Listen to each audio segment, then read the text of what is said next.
And action. आज का topic है रेडिएशन।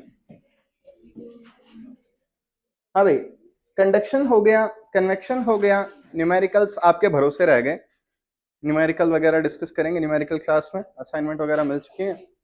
अब radiation, transfer of energy by EMW। Energy का ट्रांसफर, ट्रांसपोर्ट इलेक्ट्रोमैग्नेटिक वेव्स की हेल्प से। Transfer of energy by electromagnetic waves, EMW लिखा। Next, it is fastest mode. ये बिल्कुल फास्ट है। क्यों? स्पीड ऑफ लाइट से चीजें ट्रेवल करती हैं। अब कोई ऑनलाइन देखने वाला क्या सोचेगा, कितना गरीब इंस्टीट्यूट है, लाइट आ रही है जा रही है, ठीक है।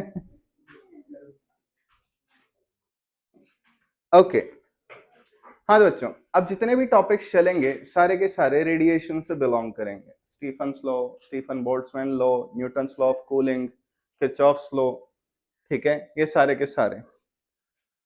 तो आइए सबसे पहले रेडिएशन में स्टार्ट करते हैं। रिफ्लेक्टेंस, एब्जॉर्प्टेंस और ट्रांसमिटेंस, ऐसे कुछ वर्ड्स। मान लीजिए आपके पास एक मटेरियल है, इस मटेरियल पे एनर्जी आई क्यू, ठीक है। क्या होगा? Anyone, any ideas? Late just से आपने ग्लास स्लैब ले ली, क्या होगा? इसका कुछ पार्ट रिफ्लेक्ट हो जाएगा, ठीक है, और कुछ पार्ट आर पार हो जाएगा। रिफ्लेक्ट की बजाय ट्रांसमिट वर्ड यूज करेंगे, और बाकी पार्ट जो नहीं दिख रहा वो एब्जॉर्ब हो जाएगा। तो हम कह सकते हैं टोटल हीट किस में जाएगी? रिफ्लेक्टेड में, एब्जॉर्ब्ड में और ट्रांसमिटेड में, ठीक है। अब डिवाइड कर दो, ठीक है, हर साइड Q से डिवाइड कर दो। यहां क्या बचेगा? 1। यहां Q रिफ्लेक्टेड अपॉन Q, यहां Q एब्जॉर्ब्ड अपॉन Q, और इतने की बचेगा 10 मनुख होते हो Q। अरे कुछ बोल भी दो यार, बस आधा ही घंटा तो लेट हूं क्लास में, क्या क्या क्या, क्या नई चीज है?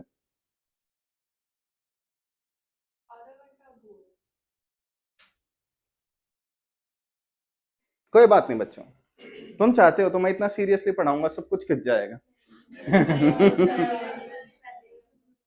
हाँ भाई, इसे बोलते हैं R, इसे A, इसे T इज इक्वल टू 1। एक चूहा या मुष्टा, मूषक, मुश, मुस्सा, मूसा, हाँ। मूसा वर्ड हरियाणवी तो नहीं है, पता नहीं हरियाणवी है, मैं डाउट। हरियाणवी है तुम। मुष्टा क्या है? बालक।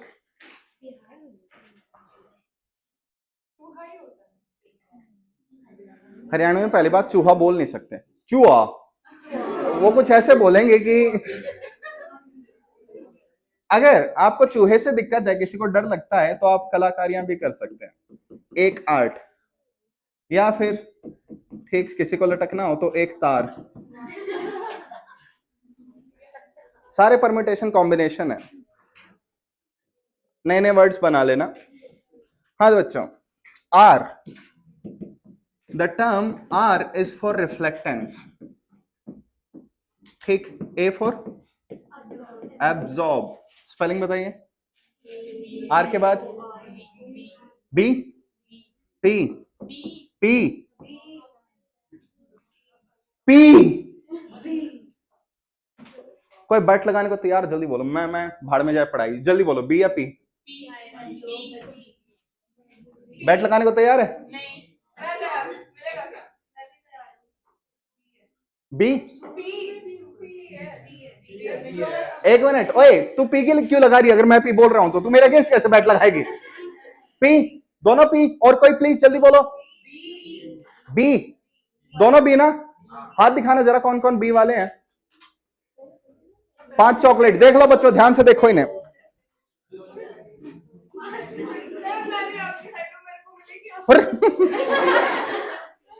एब्जॉर्बटेंस, अबे गूगल बाबा जी प्लीज इज्जत का रुको, मैं ABSORP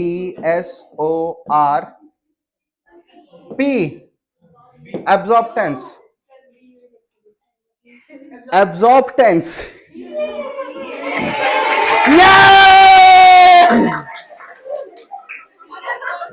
एक दो तीन चार पाँच छह सात आठ नौ 10 से 11 12 13, 5 से काम चला लेंगे, कोई बात नहीं।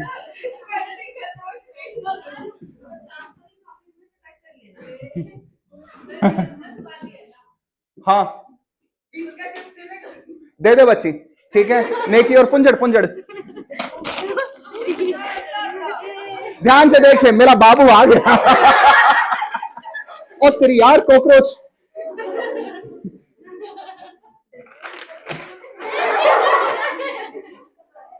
ठीक है, ये वाला सीन कट करना पड़ेगा। ओए इसमें कॉकरोच डाल के दिया था क्या? ओके ठीक है, कोई बात नहीं। एंड कट, कुछ नहीं हुआ। आइए टी से ट्रांसमिटेंस, हाँ भाई कोई हो एब्जॉर्ब वाला, एब्जॉर्बेंस अलग वर्ड है बच्चे, ट्रांसमिटेंस। बालकों, तीनों की वैल्यू 1 से कम होगी या इक्वल हो सकती है एक टाइम पे किसी एक की। तो मोरल ऑफ द स्टोरी, अगर 100 जूल एनर्जी आ रही है तो उसका कुछ पार्ट रिफ्लेक्टेड होगा, कुछ एब्जॉर्ब होगा, कुछ ट्रांसमिट होगा, तीनों का सम क्या होगा? 1।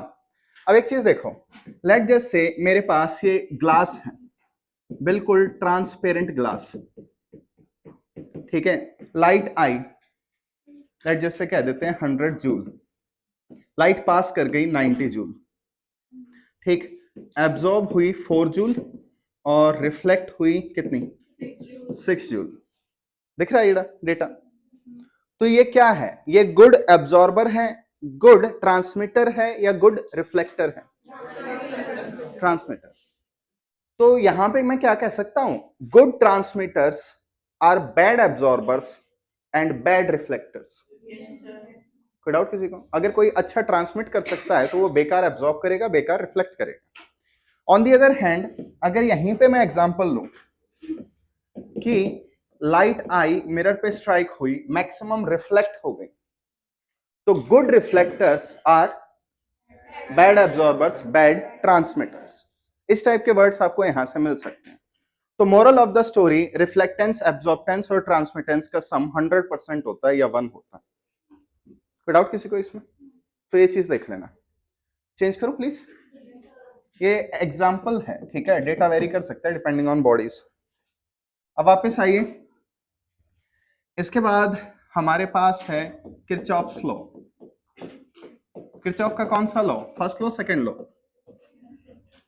इसका उन किरचॉफ लॉ से कोई लेना देना नहीं है। साइंटिस्ट सेम हो सकता है, लॉ सेम नहीं है। वो जो थे वो किरचॉफ्स लॉ ऑफ इलेक्ट्रिसिटी थे, केवीएल, केसीएल, याद है? उन्हें किरचॉफ्स फर्स्ट लॉ या सेकंड लॉ कहा जाता था। ये जस्ट किरचॉफ्स लॉ है, ये 11th के सिलेबस से बिलोंग करता है, ठीक। अब देखो, तुम्हारे पास एक मेटल की रॉड है, ठीक, गर्मियों में, बिल्कुल कड़कड़ाके की गर्मियों में, ठीक है, तुमने उसे बाहर धूप में रख दिया।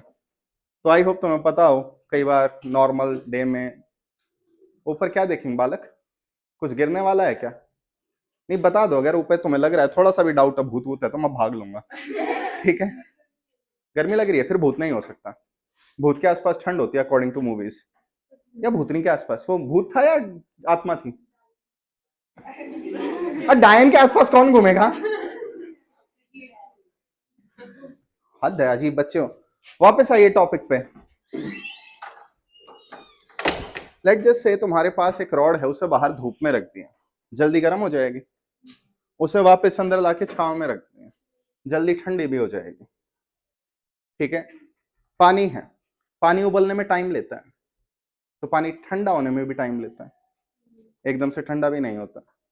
तो काइंड ऑफ ये है Kirchhoff's law, good absorbers are नहीं नहीं, यहाँ बैड नहीं है, यहाँ एब्जॉर्प्टेंस की बात हुई है और एमिटेंस की बात हुई है।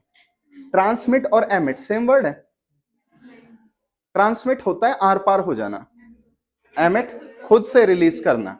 सन एनर्जी एमिट करता है। बात आई समझ में? ओके, लेट जस्ट से तुमने ऑरेंज के बीज खाए, डाइजेस्ट नहीं हुए, निकल गए, वो ट्रांसमिट हुए हैं, ठीक है। और तुमने प्रोटीन खा लिया, अब उससे वर्कआउट कर रहे हो, तो वो तुम्हारी एनर्जी एमिट हो रही है, ठीक है। तो आई होप हर पार होना है।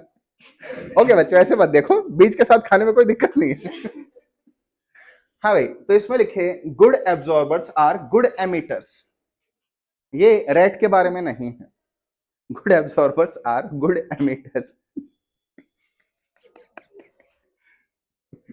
मैंने कुछ नहीं कहा। जिन लोगों को जोक की रेफरेंस पता है, अच्छी बात है।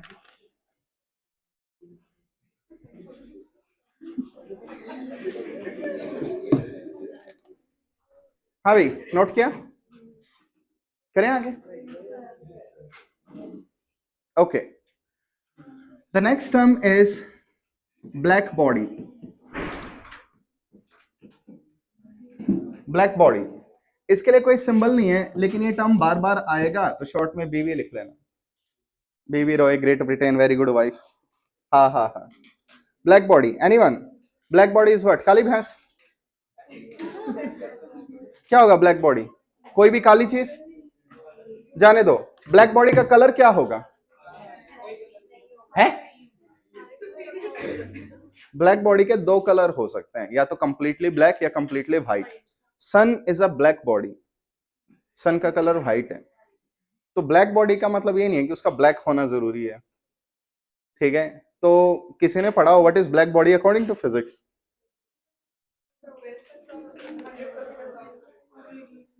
ओके, लिखिए a body that can a body that can absorb all kinds of radiations.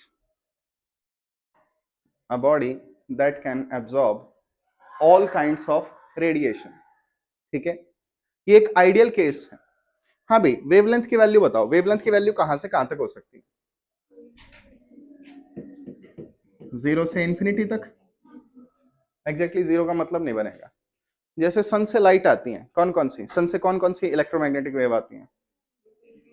Gamma, x ray, ultraviolet, सारा स्पेक्ट्रम ही आता है, ठीक है। इट्स ओके अगर नहीं भी आता तो कुछ स्पेक्ट्रम की इंटेंसिटी कम अर्थ पे पहुंचती होगी, लेकिन वैसे बात कर रहे हैं। तो यहां पे वेवलेंथ तुम कोई भी सोचो, विजिबल लाइट की, यूवी की, एक्सरे की, रेडियो वेव की, सारी तुम्हें मिल जाएंगी। एक ऐसी बॉडी जो सारी वेवलेंथ या तो एब्जॉर्ब कर सकती है या एमिट कर सकती है, उस बॉडी को ब्लैक बॉडी कहते हैं, ठीक है। तो अ बॉडी दैट कैन, क्या लिखा? Absorb all kinds of radiation. All kinds of radiation का मतलब वेवलेंथ से है, कोई भी उसके ऊपर लाइट डालो उसे एब्जॉर्ब कर लेंगे, कोई भी इलेक्ट्रोमैग्नेटिक वेव डालो, ठीक। लिखा? फिर नेक्स्ट पॉइंट में लिख लीजिए, it reflects none of the incident radiation. None of the incident radiation, अगर आप इसके ऊपर कोई लाइट वगैरह डाल देते हो तो रिफ्लेक्टेंस क्या होगी? जीरो। रिफ्लेक्टेंस का जीरो होना जरूरी है। एंड नेक्स्ट अगले पॉइंट में लिखिए, emits maximum possible radiation, emits maximum possible radiation at a given temperature. At a given temperature.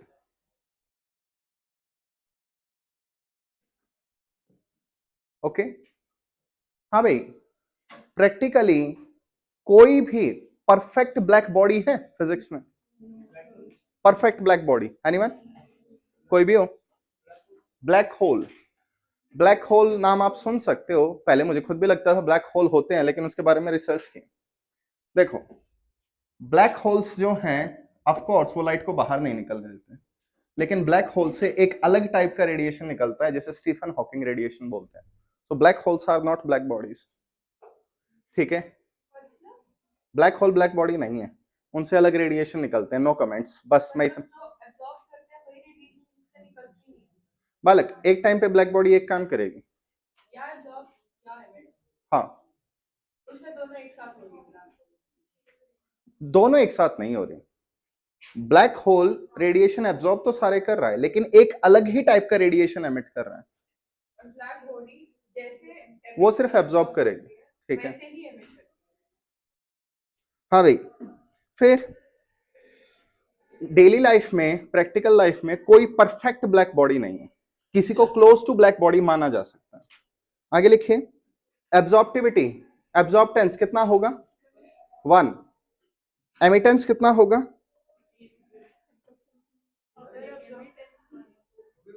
एमिटेंस 1। बालक, ट्रांसमिटेंस नहीं बोल रहा हूं, एमिटेंस।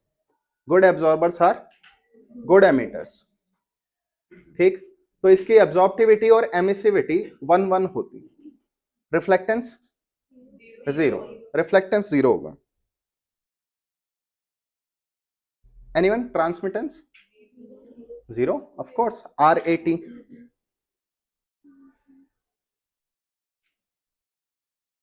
नेक्स्ट एक पॉइंट और लिख लीजिए, radiation emitted bye black body,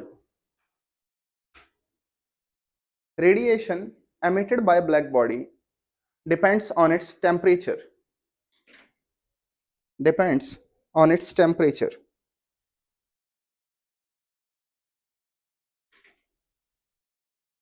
not material।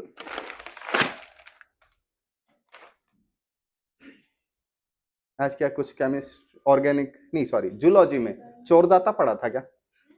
Core data? क्योंकि मुझे कई कॉकरोच दिख रहे हैं और मुझे लग रहा है कोई नहीं है भाई, तो प्रूफ करने के लिए।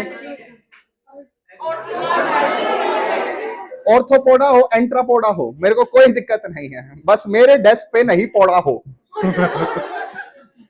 ठीक है, किसी ने जानबूझ के यहां मेरे डेस्क पे कॉकरोच छोड़े आज।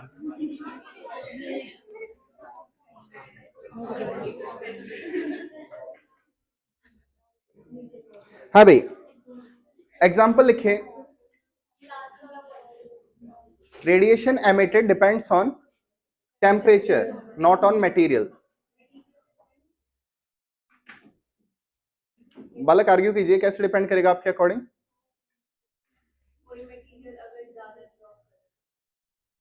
नहीं बच्चे, नहीं नहीं नहीं, अलग अलग टाइप के मटेरियल होते हैं।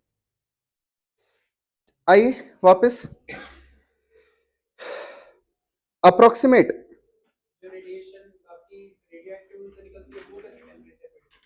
बालक बालक, रेडियो एक्टिविटी में किस टाइप के रेडिएशन निकलते हैं? मेनली गामा, ठीक है, सारे रेडिएशन थोड़ी ना है गामा।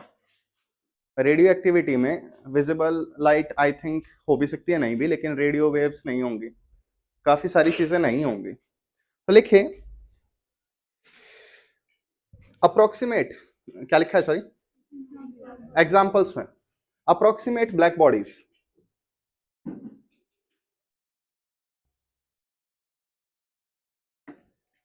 ठीक है, एग्जैक्ट नहीं है लेकिन काम कर देते हैं। पहला एग्जांपल, द सन, सन है तो और कौन होगा? मून, क्या बात है, यही सुनना था, ठीक है। बाल को मून लाइट रिफ्लेक्ट करता है, रिफ्लेक्टेंस 0 होनी चाहिए। स्टार्स, स्टार्स कह सकते हैं। हॉट आयरन रॉड, ताती बलती आयरन रॉड, बलती उबलती, पता नहीं, मेरा हरियाणवी एक्सेंट इतना अच्छा नहीं है। नेक्स्ट, अ ब्लैक पेंटेड सरफेस, अ ब्लैक पेंटेड सरफेस,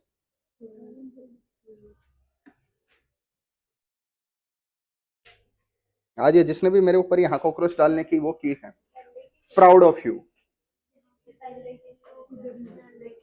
नहीं, एक क्लास में एक बच्चे ने मेरे को डराने के लिए मेरे पे कॉकरोच फेंका था, लाइव कॉकरोच, डब्बे में, एक प्लास्टिक के डब्बे में भर के लाई थी वो मेरे को डराने के लिए, उसके लिए रिस्पेक्ट है, ठीक है। ऐसे बच्चे होने चाहिए जिंदगी में, ये बच्चे नहीं होने चाहिए कि काम दिया और सारा करके ले आए, मेरी नौकरी खतरे में पड़ जाती है। ओके, हाँ तो बच्चों एक एग्जांपल और लिखे, Ferry's black body.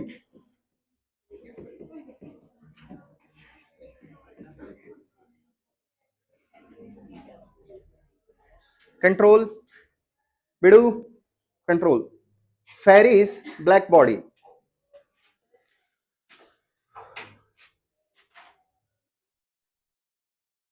Ferry's black body, thank you, समझदार तो है। आई होप इन फोटोज में कोई कॉपीराइट वगैरह ना हो। कौन सा बनाओगे?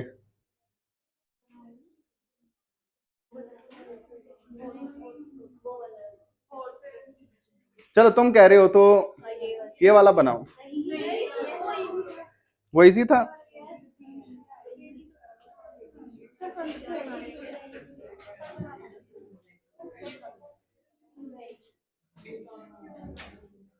हाँ भाई, फेरिस ब्लैक बॉडी पूरा डिटेल में मत बनाओ, ठीक है, गूगल देख ले, वेबसाइट, ओ नेवर माइंड। चलो ठीक है।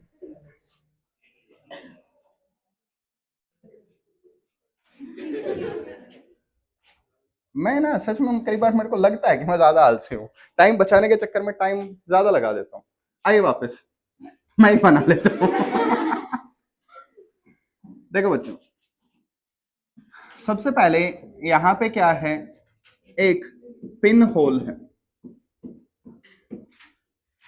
एक बिल्कुल छोटा सा काइंड ऑफ पंक्चर टाइप वाला होल, पंक्चर से थोड़ा सा बड़ा है लेकिन, ठीक है। आपने यहां पे अंदर रिफ्लेक्टिंग कोटिंग कर रखी है, रिफ्लेक्टिंग कोटिंग। मेरे को इस वर्ड में डाउट है, दोनों आईएनजी एक साथ आ सकते हैं या नहीं आ सकते, अंटिल अनलेस एक नाउन हो, लेकिन दोनों नाउन लग रहे हैं। काश इंग्लिश की क्लास में ध्यान दिया होता। आइए अब देखो, what is a black body. Generally black body एक टाइम पे एक काम करती है, मैक्सिमम, जनरली नहीं। ब्लैक बॉडी या तो रेडिएशन एमिट ही करती रहेगी, जैसे सन, सन किसी की रेडिएशन एब्जॉर्ब नहीं कर रहा है, एमिट ही कर रहा है, या फिर ब्लैक बॉडी रेडिएशन एब्जॉर्ब ही करती रहेगी, ठीक है। तो फेरी एक साइंटिस्ट थे, उन्होंने कुछ इसी बारे में सोचा कि देखा जाए तो जुगाड़ क्या है, व्हाट इज एब्जॉर्बटेंस, किसी बॉडी के अंदर एनर्जी चली जाए और बाहर ना निकले, इसी को एब्जॉर्बटेंस बोलेंगे। तो उन्होंने एक चीज सोची कि यहां से कोई भी लाइट भेज दो, कोई भी लाइट, और वो लाइट जैसे ही आगे जाएगी यहां पे एक किंक सा बना दो, इस किंक से टकराएगी, अब क्या होगा, रिफ्लेक्ट होगी, इधर उधर टकराती रहेगी। क्या कोई चांस है कि ये इसी होल से बाहर निकल जाए? क्या चांस है ये इस होल से बाहर निकल सकती है जब ये आए टकराए इससे और ऐसे जाए?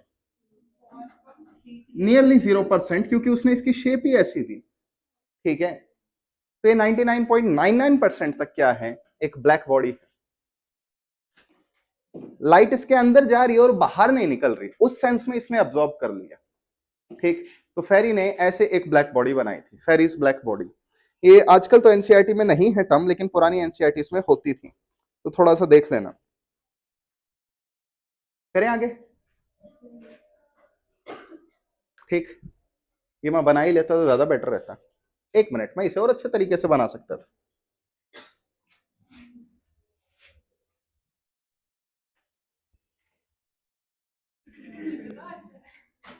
पहले से बेटर है बच्चे। ओए मेरे ड्राइंग में 97 नंबर आए थे, ऐसे क्या देख रहे हो, वो भी 7th क्लास में, ठीक है, 150 में से 150 में से। और वो कंपटीशन क्या था, स्टेंसिल से बनाना,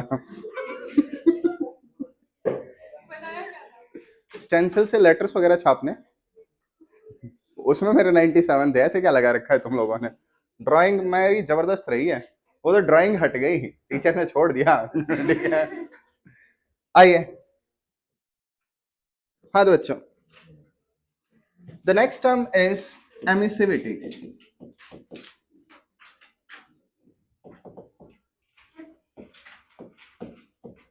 बालकों, एमिसिविटी और एमिटेंस काइंड ऑफ सेम चीज है, एमिसिव पावर अलग है।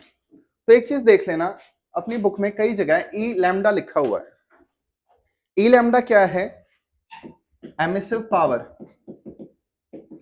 Power per unit wavelength,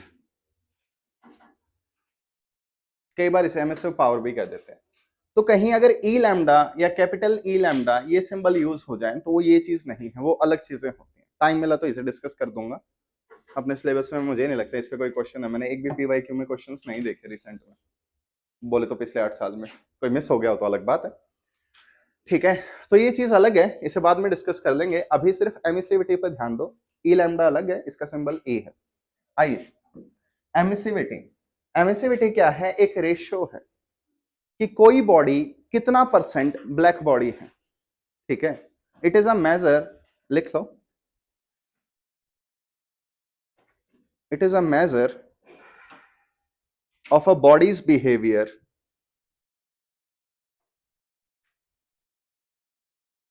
of a body's behavior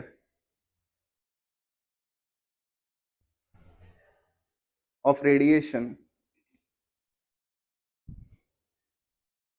body's behavior of radiation compared with black body,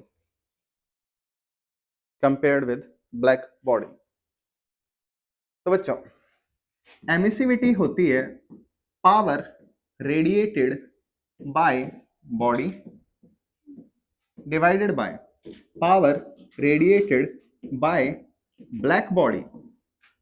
एक कंडीशन आएगी, कंडीशन क्या होगी? Anyone, any ideas? देखो, ब्लैक बॉडी का टेम्परेचर कुछ भी हो सकता है, सारे स्टार्स अलग अलग टेम्परेचर पे, या नहीं? ठीक है, तो यहां पे एट सेम टेम्परेचर आपको मान के चलना पड़ेगा कि जो आपके पास ब्लैक बॉडी है उस बॉडी का वही टेम्परेचर है जो बॉडी का था। जैसे मैं कहूं, बताओ ह्यूमंस कितने ब्लैक बॉडी की तरह बिहेव करते हैं? तो human body temperature, anyone bio के पेप्सिडेंटो बताओ, 37 डिग्री सेल्सियस। तो अगर तुम्हें ह्यूमंस की एमिसिविटी निकालनी है तो एक ऐसी ब्लैक बॉडी ढूंढनी होगी जिसका टेम्परेचर 37 हो, ठीक। ठंडे टेम्परेचर्स पे भी एमिशन हो सकता है ब्लैक बॉडी से, ठीक है, वो केस अलग है, लेकिन हम इतना डिटेल में डिस्कस नहीं करेंगे। कोई डाउट किसी को? एनीवन, पावर को एरिया से डिवाइड कर दे तो इंटेंसिटी, तो ऊपर नीचे एरिया से डिवाइड करो, तो एमिसिविटी का फॉर्मूला और क्या होगा?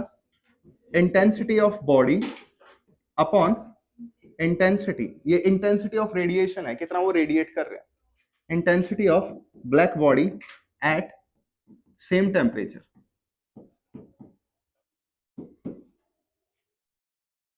ठीक।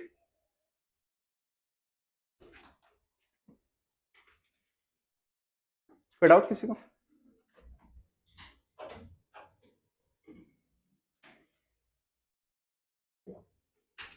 ओके, करें आगे।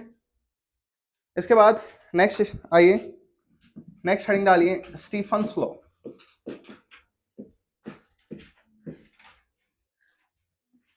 स्टीफन्स लॉ,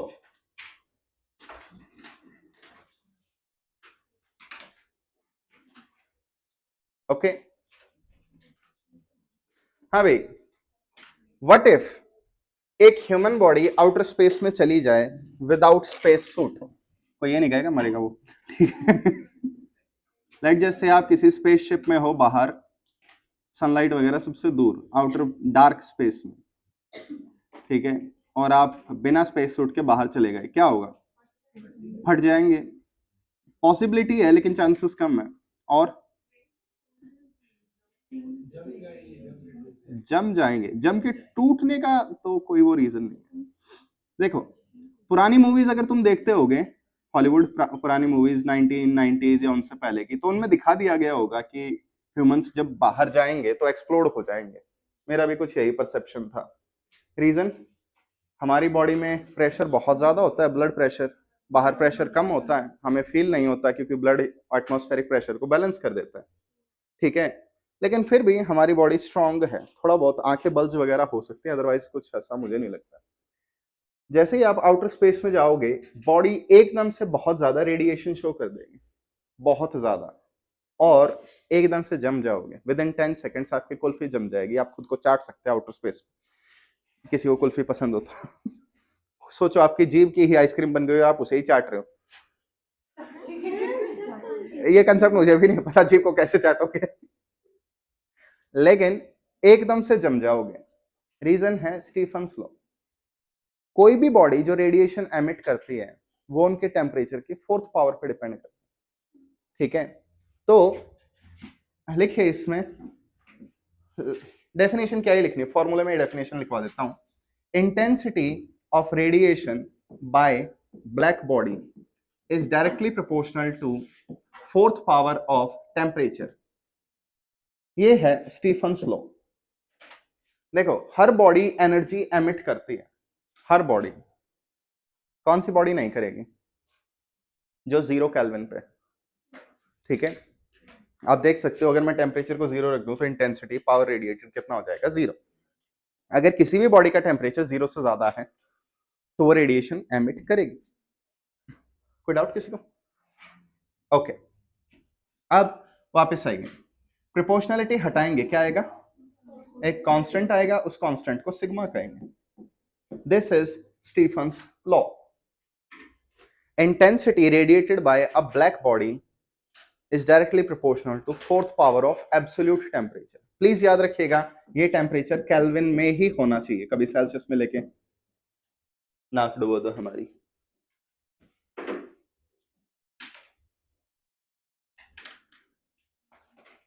कोई डाउट किसी को? बिलीव नहीं हो रहा होगा लेकिन ऐसा होता है। देखो एक बार जरा जल्दी से, 1 की power 4, 1, 2 raised to power 4, 16, 3 raised to power 4, 81, 4 raised to power 4, ही 256। आप देख सकते हो मैं नंबर 1 से बढ़ा रहा हूं लेकिन पावर बहुत ज्यादा से बढ़ रही है। तो आप खुद सोचो, ह्यूमंस का टेम्परेचर लेट जैसे 37 है, ऊपर से उसे केल्विन में चेंज करो और ऊपर से उसकी पावर 4 करो, पर सेकंड ह्यूमन बॉडी कितनी ज्यादा एनर्जी लूज करेगी। तो अगर यही बात है तो ये आउटर स्पेस में क्यों है, ये यहां क्यों नहीं है? यहां भी तो हम एनर्जी रेडिएट कर रहे हैं। एग्जैक्टली अर्थ पे हम एमिट भी करते हैं, एब्जॉर्ब भी करते हैं। आउटर स्पेस में आपके पास अगर कोई है नहीं सोर्स तो आप सिर्फ एमिट करोगे और एकदम से आपकी बॉडी जम जाएगी। बालक अर्थ के एटमॉस्फेयर से निकलते हो सकता है तुम सनलाइट के आसपास हो, सनबर्न्स वगैरह हो जाएंगे बहुत बुरे वाले। सनलाइट रिफ्लेक्ट करके तुम्हें कुछ भी कर सकती है, सोलर फ्लेयर वगैरह, मैं कुछ कह नहीं सकता इतना डिटेल में। अब तुम नई मूवीज देख रहे हो तो उसमें अगर कोई कैरेक्टर बाहर चला जाए आउटर स्पेस में तो वो जम जाता है, ठीक है। जैसे किसी ने अवेंजर्स इन्फिनिटी वॉर देखी हो, आयरन मैन ने किसको बाहर फेंक दिया था? द मॉ को, एक कैरेक्टर को बाहर फेंक दिया था और वो बाहर जाते ही जम गया। तो ठीक है, इस टाइप की चीजें आपको नई मूवीज में दिखाई देंगी। इंडियन मूवीज की बात मत कीजिएगा, हीरो बाहर चला गया, 2 मिनट सांस लेके आया, बीड़ी फूक के आया, वापस अंदर आके ठीक है खेल रहा है, कुछ भी है। तो स्पेशली साउथ इंडियन मूवीज, उनमें ऐसा हो सकता है। मैं मूवी बनाऊंगा उसमें ऐसे ही कैरेक्टर रखूंगा, ठीक है। मैं एक ऐसा बच्चा बनाऊंगा जिसने कुछ नहीं पढ़ा मूवी में एक ऐसा बच्चा होगा, एक ऐसा हीरो होगा जो कुछ नहीं पढ़ रहा, उसने फिर पढ़ाई शुरू की, खूब पढ़ा और अगले ही दिन जेईई एडवांस का पेपर क्लियर किया, ठीक है। आज जेईई में जाए भाड़ में, ठीक है। ऐसा बच्चा है वो, सीधा एडवांस क्लियर करेगा, मैं इसके लिए थोड़ी ना बनाया। कोई डाउट किसी को? ऐसा बच्चा मैं नहीं बनाऊंगा, ऐसा बच्चा मैं मूवी की स्क्रीन में स्टोरी वाइज बनाऊंगा, कमीनो, ठीक है। हाँ भाई, अब ये लोग काइंड ऑफ यूजफुल नहीं है, क्यों? क्योंकि कोई प्रैक्टिकली ब्लैक बॉडी नहीं है, तो ये किसी प्रैक्टिकल बॉडी के लिए लगाना है। कैसे लगाए? Anyone? Emissivity, intensity of body upon intensity of black body. तो मुझे किसी भी बॉडी की इंटेंसिटी चाहिए, बताइए क्या करें? तो intensity of radiation of a body is equal to क्या बचेगा? सिग्मा ई टी की power 4। This is also Stefan's law.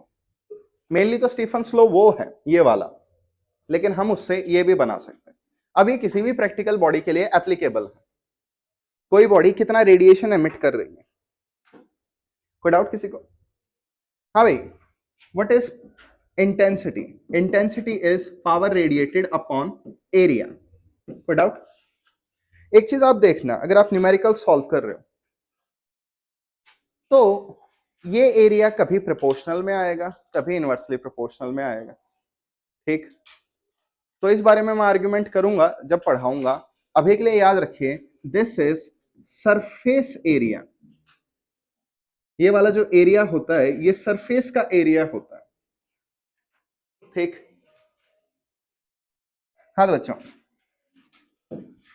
तो क्या फॉर्मूला बनेगा power radiated by a body? बोलो, sigma E A T raise to power 4। कुछ books में आपको ये फॉर्मूला ऐसे भी मिलेगा। Anyone, why there is a minus sign?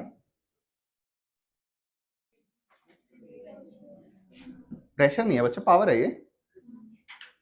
Because the body is radiating power, radiating, losing power. अगर किसी बुक में आपको माइनस का साइन मिल जाता है तो किसी बॉडी के अंदर से हीट जा रही है बाहर। आई होप केमिस्ट्री में आपको पता हो, सिस्टम को हीट दे रहे हैं तो पॉजिटिव लिया जाएगा, सिस्टम हीट लूज कर रहा है, सराउंडिंग में छोड़ रहा है तो नेगेटिव लिया जाएगा। तो उस सेंस में एक माइनस का साइन आ सकता है। ठीक है, लेकिन मगर मैं बार बार बोल रहा हूं, पावर रेडिएट कर रहे हैं, रेडिएट कर रहे हैं, तो वो पॉजिटिव ही लिया जाएगा उस सेंस में। कोई डाउट किसी को यहां तक? हाँ भाई, सिग्मा के बारे में डिस्कशन नहीं हुआ है। सिग्मा क्या है? स्टीफन कांस्टेंट, या दूसरा नाम स्टीफन बोल्ट्जमैन कांस्टेंट। हाँ भाई, सिग्मा की वैल्यू 0.10 की पावर नेगेटिव 5, 6, 7, 8। याद? ओके, कोई नहीं डरा, हद है। आई होप ऑनलाइन में कोई पेरेंट्स के साथ ना देख रहा हूँ खासकर दादी वादी के साथ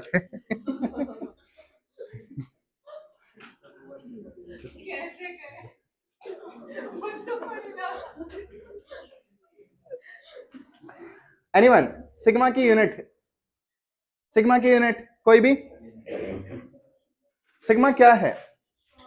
intensity sigma T raise to power 4। हाँ भाई, सिग्मा की unit intensity watt per metre square, watt per metre square kelvin power 4।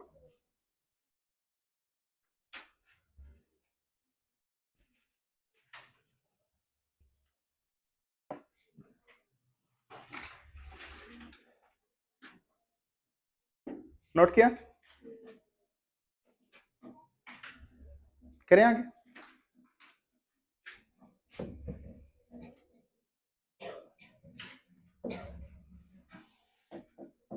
Next is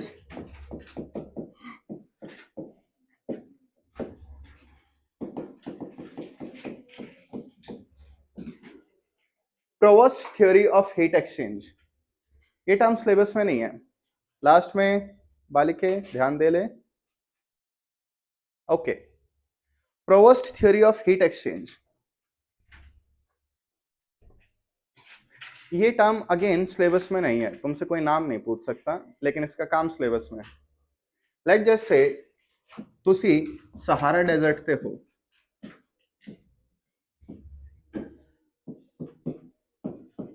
okay,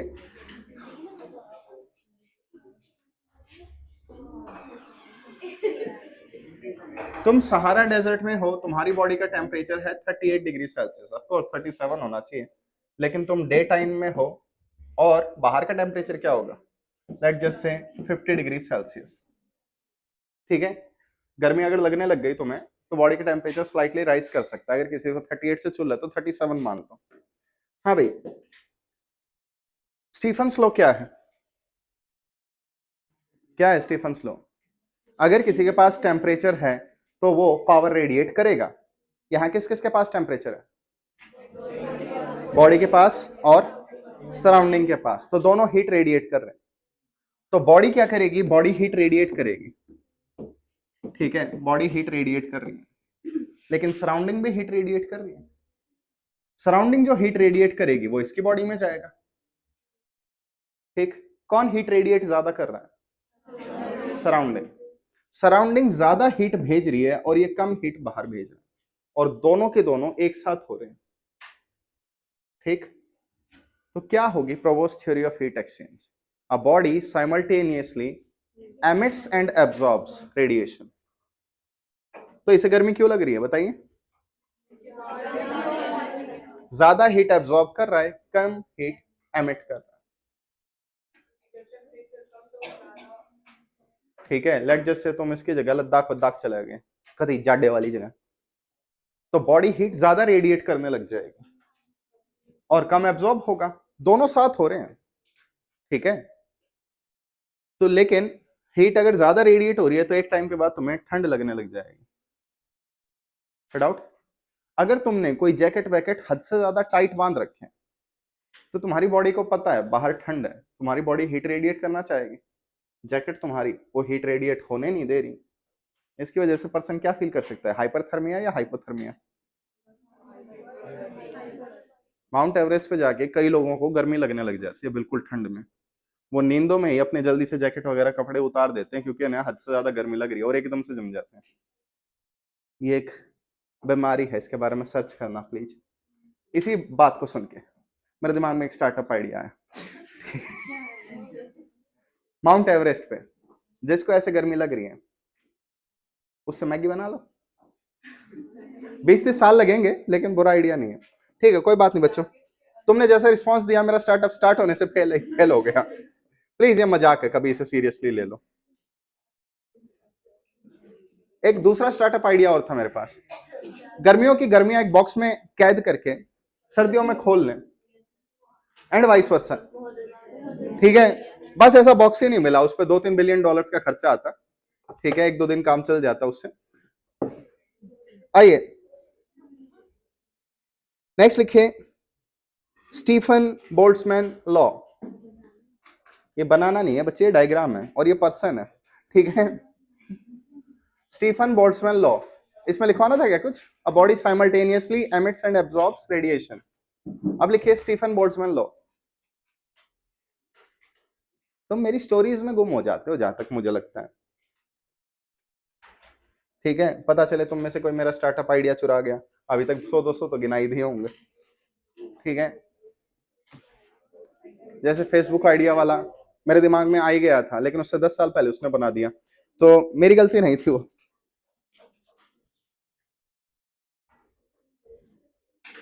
हाँ भाई, स्टीफन बोल्ट्जमैन लॉ क्या है? Stefan Boltzmann law Prevost theory of heat exchange ही है, लेकिन फॉर्मूला में। आइए देखिए, आपके पास क्या है, ये एक बॉडी है, इसका टेम्परेचर है T और बाहर सराउंडिंग है, सराउंडिंग का टेम्परेचर हम T0 ले रहे हैं। तो ये बॉडी क्या करेगी? पावर रेडिएट करेगी। पावर रेडिएटेड कितनी होगी? Sigma E A T⁴। बाहर क्या है? सराउंडिंग। सराउंडिंग हीट रेडिएट कर रही है, वो हीट इसको मिलेगी। तो ये पावर कितनी एब्जॉर्ब करेगा बताइए? बेड़ू नींद आएंगे मेरी क्लास में? लिख ले बेटा, मन में लड्डू फूटा, नींद आएंगे। क्या इमेज जाएगी ऑनलाइन वाले बच्चों में मेरी? अगर कोई पहली बार मेरे लेक्चर देख रहा है कि मेरी क्लास में बच्चे खराटे मार के सो रहे हैं, सोचो रात को लोग सोने से पहले मेरी वीडियोस चलाएंगे कि हाँ भाई नींद तो आएगी कम से कम। ऐसे आइडिया बुरा नहीं है। जैसे मेरे को जब नींद चाहिए होती थी मैं ऑर्गेनिक पढ़ता था अपने टाइम पे। ठीक है, चलो स्टार्टिंग का एक पेज ठीक है, लेकिन उसके बाद पेज पलटा और सुबह उठ के थूक साफ कर रहा हूं उस बुक से। ठीक है, पता चले पेज चिपके हुए मुंह के साथ पेज लेके जा रहा हूं क्लास में। ओके, हाँ भाई, पावर एब्जॉर्ब कितनी होगी एनीवन? क्या ये बोर्ड भी सो गया क्या? हाँ भाई, पावर एब्जॉर्ब सिग्मा ई, एरिया कितना, क्यों? देखो, बॉडी और सराउंडिंग ए एरिया से इंटरेक्ट कर रहे हैं, ए टी नॉट की पावर 4, समझ में तो आ गया। अब जिसकी अमाउंट ज्यादा होगी वो फिनोमेना टेक प्लेस करेगा, ठीक। सराउंडिंग का टेम्परेचर ज्यादा है तो बॉडी हीट एब्जॉर्ब करती रहेगी, बॉडी का टेम्परेचर ज्यादा है तो वो हीट ज्यादा एमिट करेगी।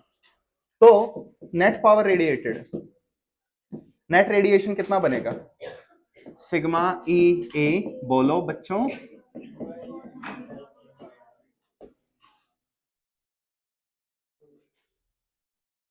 ये आया। अब एक चीज देखिए, अगर टी टी नॉट से बड़ा है, ये चीज ऑलरेडी इससे बड़ी है, तो पावर 4 क्या होगा, बहुत बहुत बहुत बहुत बड़ा। तो नेट पावर रेडिएटेड कितनी बन जाएगी, sigma E A T raise to power 4 which is Stefan's law. तो एक स्टेटमेंट आती है कि Stefan Boltzmann law, Stefan's law कब बन जाता है, जब सराउंडिंग का टेम्परेचर बहुत कम हो या कंपैरेटिवली नेग्लिजिबल। नहीं बच्चे, आउटर स्पेस का टेम्परेचर नहीं है। टेम्परेचर हम कैसे मेजर करते हैं, जब थर्मोमीटर किसी बॉडी के मॉलिक्यूल से टकराए, व्हाटएवर। मुझे नहीं लगता आउटर स्पेस का कोई टेम्परेचर है, ये बात मैंने वैसे सोची नहीं कभी, कैसे डिफाइन करेंगे। देखो, थर्मोमीटर किसका टेम्परेचर बताता है, खुद का। आप उसे जिस भी बॉडी के साथ रखोगे, पुचक पुचक कैसे रख दिया आपने, तो पहले वो बॉडी के इक्वल टेम्परेचर करेगा और उसके बाद टेम्परेचर बताएगा। वैक्यूम में आप उसे किसके साथ टच करोगे, हाँ बस उससे रेडिएशन टकरा सकते हैं। जैसे एक थर्मोमीटर आपने रख दिया और सन से लाइट आके उस पर टकरा रही है तो वो हॉट हो सकता है, अदरवाइज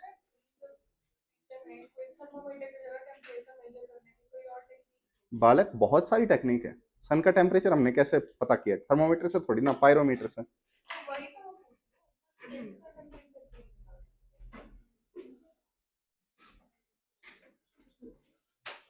बालक मैंने सच में इस बारे में नहीं सोचा और अब मेरे दिमाग में इसके अलावा और कोई चीज आ ही नहीं रही है।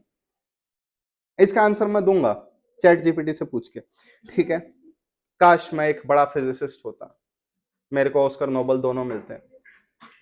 पहले मुझे नोबेल मिलता, फिर मैं मूवीज में काम करता, वहां ऑस्कर भी लेता। दोनों इसलिए मिल रहे हैं, ऐसे मत देखो मेरे को, ठीक है। तुम मेरे आगे पीछे घूमते, सर एक ऑटोग्राफ दे दो, और मैं कहता और ठीक है।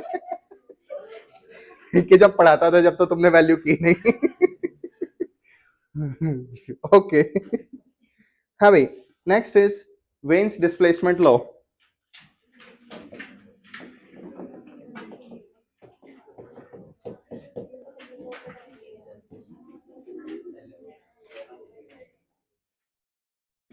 हाँ भाई, वेन्स डिस्प्लेसमेंट लॉ गिरगिट के बारे में है। गिरगिट कैसे रंग बदलता है, इनडायरेक्टली, ठीक है, एग्जैक्टली नहीं है। जैसे किसी बॉडी को हीट करो, क्या होगा, गर्म होगी, क्या बात है, शाबाश। कलर से बात कर रहा हूं मैं, ठीक है। हीट करेंगे रेड होगी, रेड से थोड़ी ऑरेंज होगी, और ताता करते रहो ब्लू होगी, एग्जैक्टली ब्लू इस साइड जाके व्हाइट होने लग जाएगी। बालक आपको कुछ बताना है, बताइए, काफी चर्चा कर रहे हैं, बोलिए बोलिए। आपको माँ की सू, बताइए बताइए क्या दिक्कत है। ओके, ये सीन कट करना पड़ेगा, आइए। वेन्स डिस्प्लेसमेंट लो लिखें। It explains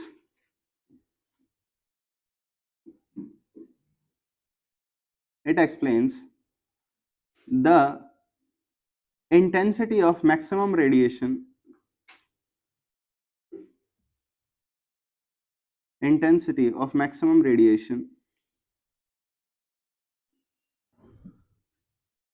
of a BB of a black body। कभी बीबी का मकबरा सोच रहे हो, जहां तक तुम बच्चे हो तुम तो वो नहीं सोच सकते, ठीक है। क्या सोच रहे थे, क्यों ऐसे हंस रहे थे, ब्लैक बॉडी, फिर ठीक है बच्चे। एक तुम एविल से स्माइल दे रहे थे कि मुझे वो पता है जो तुझे नहीं पता, ठीक है। उससे मुझे डाउट हुआ। इट एक्सप्लेन्स द क्या of black body at a given temperature. देखो बच्चों, सन से जो रेडिएशन आ रहे हैं सबके अमाउंट इक्वल, क्या सारे इक्वल इक्वल आ रहे हैं? Exactly exactly. किसी रेडिएशन की अमाउंट ज्यादा है, किसी रेडिएशन की अमाउंट कम है। तो एक बार हम क्या करते हैं, ग्राफ प्लॉट करते हैं। आइए इसमें, यहां हमारे पास क्या है, this one is intensity I, this one is wavelength lambda. तो let just say for example sun से प्लॉट कर रहे हैं, सन से गामा रेडिएशन, विजिबल, अल्ट्रावायलेट जितने भी आ रहे हैं सबकी वेवलेंथ प्लॉट करना शुरू करो। तो वेवलेंथ ऑफ कोर्स यहाँ कहीं से स्टार्ट होगी, थोड़ी ज्यादा बढ़ेगी और फिर कम होने लग जाएगी, इस टाइप का एक ग्राफ आएगा, ठीक है। तो यहाँ पे क्या है, यहाँ इंटेंसिटी मैक्सिमम है, ओके। और यहाँ क्या है, इसे क्या कहेंगे, इसे लैम्डा मैक्स कहेंगे। एनीवन, ये मैक्सिमम वेवलेंथ है क्या? मैक्सिमम वेवलेंथ क्या होगी? मैक्सिमम वेवलेंथ क्या होगी? इनफाइनाइट। तो लैम्डा मैक्स क्यों बोला गया इसे? लैम्डा मैक्स का मतलब होगा वेवलेंथ एट मैक्सिमम इंटेंसिटी। क्या चल रहा है इस बोर्ड के? मैक्सिमम मेरे लेक्चर में करता है क्या इसे? झूठ बोल रहे हो। Wavelength at maximum intensity, okay. तो प्लीज थोड़ा सा देख लेना, लैम्डा मैक्स का मतलब तो यही लगता है कि मैक्सिमम वेवलेंथ, लेकिन इसका मतलब होता है वेवलेंथ एट मैक्सिमम इंटेंसिटी। अब सन का temperature constant, variable, nearly constant. Sun का टेम्परेचर कांस्टेंट मान लो, तो ये टेम्परेचर क्या हो गया, ठीक, किसी भी टी टेम्परेचर पे। व्हाट इफ लेट जस्ट से हमने कोई और स्टार ढूंढ लिया जिसका टेम्परेचर सन का डबल है, क्या उससे भी रेडिएशन ऐसे ही आएंगे? थोड़ा सा चेंज आएगा। तो वेन्स डिस्प्लेसमेंट लॉ क्या कहता है, this lambda max is inversely proportional to absolute temperature. और आई होप आपको पता हो वेवलेंथ से कलर का आइडिया लगाया जा सकता है। तो एक बॉडी कैसे कलर चेंज करती है वो इससे पता चलेगा। ब्लैक बॉडी में आपने एक पॉइंट लिखा होगा, the radiation emitted by it depends on temperature, ठीक है। तो lambda max inversely proportional to T, ये वेन्स डिस्प्लेसमेंट लॉ है। हाँ भाई, प्रोपोर्शनलिटी हटवाओ, क्या लिखूं? कांस्टेंट, वो कांस्टेंट बी होगा, बी बोले तो सॉरी क्या बोला तुम लोगों ने, बोहर्स?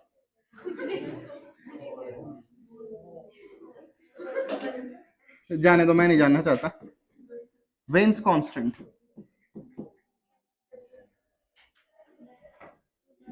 बी से बावली बूची कह देते, बोल्ट,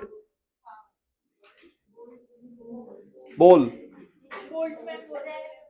अच्छा बोल्ट्समैन पे बोल जा रहे थे, ओके। एक तो सारे एक साथ बोलते हो ना, इतनी इंटरफेरेंस हो जाती है।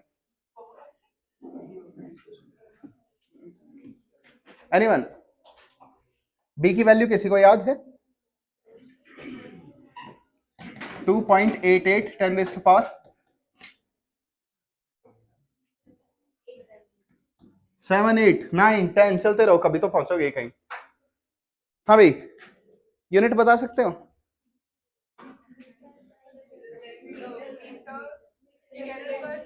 शाबाश।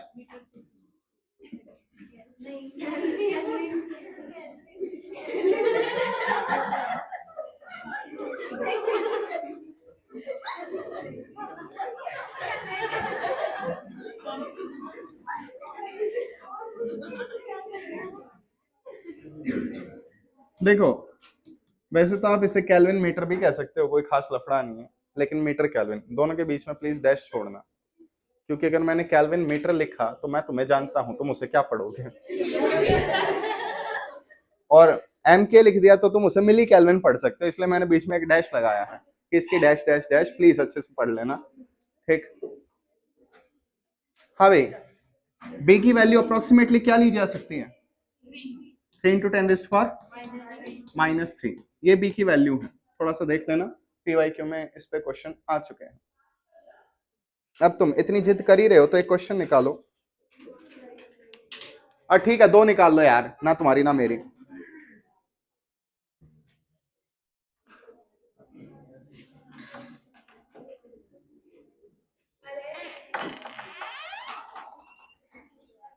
हाँ भाई लिखिए, अ ब्लैक बॉडी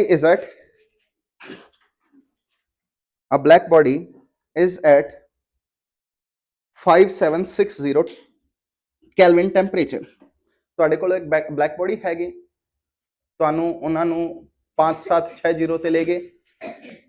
ओ ये पंजाबी मेरी ठीक ही निकली है, वाह मैनू आ गई। हाँ, टेम्परेचर 5760 केल्विन, 5760 केल्विन लिखा। The energy of radiation, the energy of radiation emitted by it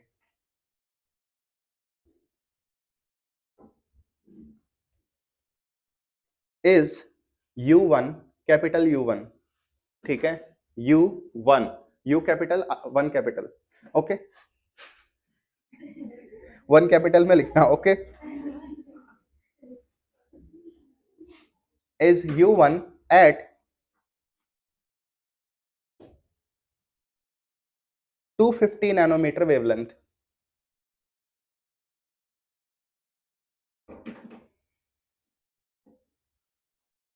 लिखा। U2 at 500 nanometer, U2 at 500 nanometer and U3 at, बात आए है, U3 at, बताइए आगे क्या लिखवाऊं, at 1000 nanometer, at 1000 nanometer wavelength। Compare, ठीक है, compare which one will be maximum?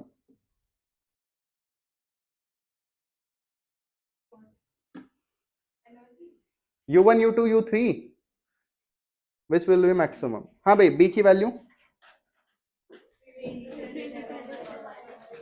इसे चेंज करो।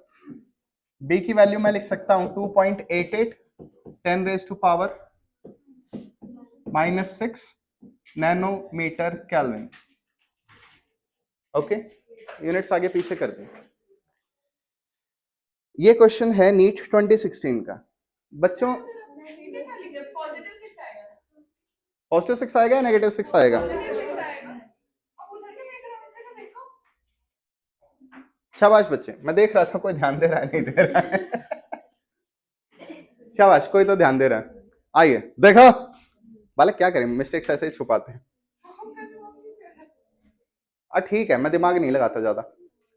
हाँ भाई देखो, ये जब क्वेश्चन नीट 2016 में आया था, टेम्परेचर कितना ही हो जाएगा, 5000 6000 लैम्डा तो 10⁻⁻7 होता है, नेगेटिव नहीं आना चाहिए। नैनोमीटर है बिडू, नैनो में सपना, सपनों में सजना, चलाओ ना नैनो से बांध रहे, तोरे नैना बड़े दगाबाज रे। और कोई है? टाटा नैनो, नैनो ने बांध ली, ये कौन सा गाना है, मैंने नहीं सुना। नैना रे, नहीं सॉरी, वो नैनो पे नहीं है। ठीक है, अगर तुम्हारे नैन मटक्के हो गए हो तो अब बताओ, ये वाला इट्स ओके, जाने दो। देखो, पहले बच्चे सारे टॉपिक नहीं पढ़ते थे तो उन्होंने एक कॉमन सेंस लगाई कि एनर्जी hc बाय लैम्डा होती है, लैम्डा जितना कम होगा एनर्जी उतनी ज्यादा होगी। तो उनके अकॉर्डिंग U1 एनर्जी है लैम्डा 1 पे, लैम्डा 1 250, U2 एनर्जी है लैम्डा 2 पे और U3 है लैम्डा 3 पे, ऐसे डेटा दे रखा है। तो सबसे कम वेवलेंथ इसकी है, तो U1 सबसे बड़ा होगा और उन्होंने ऑप्शन मार्क कर दिया था। ऑफ कोर्स गलत हुआ। तो यहाँ पे पॉइंट क्या है, U1 U2 U3 सबसे ज्यादा कौन होगा? तो कई बच्चों ने आर्ग्यूमेंट किया बीच वाला ही होगा, ठीक है, या तो U1 सबसे बड़ा होगा या U3 सबसे बड़ा होगा। लेकिन आप एक पॉइंट मिस कर रहे हो, U1 U2 U3 एनर्जी की अमाउंट है, इंटेंसिटीज। तो ये हमारे पास क्या है, ये हमारे पास एक बॉडी है, बॉडी की इंटेंसिटी वर्सेस वेवलेंथ प्लॉट करो, ठीक है। इंटेंसिटी वर्सेस वेवलेंथ प्लॉट करेंगे तो ग्राफ कुछ ऐसी शेप का आएगा अप्रोक्सीमेटली। कोई डाउट किसी को? ओके। क्वेश्चन में black body of course mention था क्योंकि मैंने बी कह दिया, B Wien's displacement law, Wien's constant इसमें आता है। आई होप आपको पता हो एक ब्लैक बॉडी किसी कांस्टेंट टेम्परेचर पर रहती है, बाली के आगे हाथ लगा के खाएगी तो भी दिखूंगा, सॉरी दिखेगी। इस बच्चे का खाना देखो, ओम ओम ओम। इससे बढ़िया तो कल ही था जब वो विक्स नाक में ठुस हो रही थी। ओके, खाना है खा लो, मेरे से भी पूछ लो, no problem. I hope just ये वीडियोस मेरे घर वाले ना देख लें। हाँ तो बच्चों, टेम्परेचर क्या है बॉडी का? 5760। हेल्प करवाइए। Lambda T is equal to B, lambda is equal to बताइए, सॉल्व करो यार। बी की value 2.88 10⁻⁶ nano, wavelength sorry temperature 5760 kelvin, cancel out हो जाएगा, आंसर 500 नैनो आएगा। इस लैम्डा को क्या कहेंगे? Lambda at maximum intensity, lambda max, बात आई समझ में? तो इस वेवलेंथ पे जो भी एनर्जी रिलीज हो रही है, जो भी रेडिएशन रिलीज हो रहा है, that has to be maximum, बात आई समझ? तो यहां पे this is wavelength at maximum intensity, maximum energy. Help करवाओ।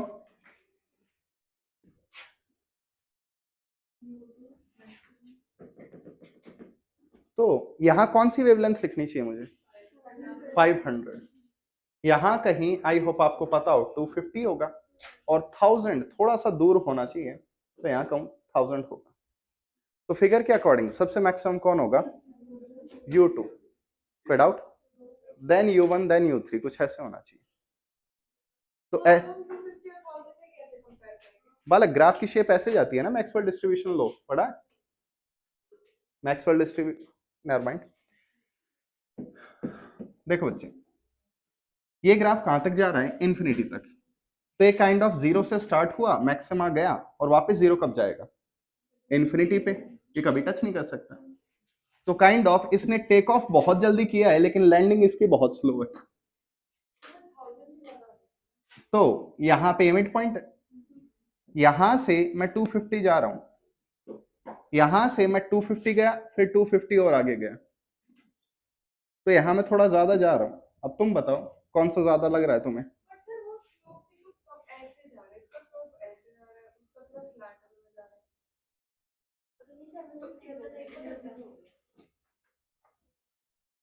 फिर इक्वेशन चाहिए होती प्रॉपर। बालक ये ज्यादा होगा, थोड़ा बना के देख लो, 250 250।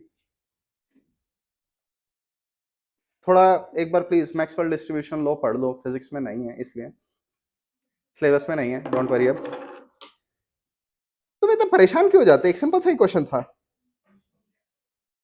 करें आगे, नेक्स्ट हेडिंग। किसी ने कुछ नहीं देखा? चलो ठीक है, नेक्स्ट लेक्चर में मिलते हैं।